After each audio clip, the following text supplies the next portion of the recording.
సంఘం యొక్క సంరక్షణ మన చేతుల్లోనే ఉంది. బలపరుచుకోవాలి.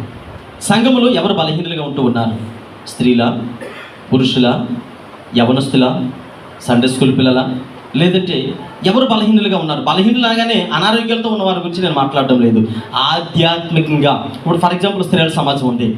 స్త్రీల సమాజం ప్రతి బుధవారం గ్యాదర్ అవుతూ ఉన్నారు. అయితే అందులో ఎవరు ప్రార్థనలో బలహీనులుగా ఉన్నారు? ఎవరు వాక్యములు బలహీనులుగా ఉన్నారు? ఎవరు దేవుని సన్నిధికి రాలేకపోతూ ఉన్నారు?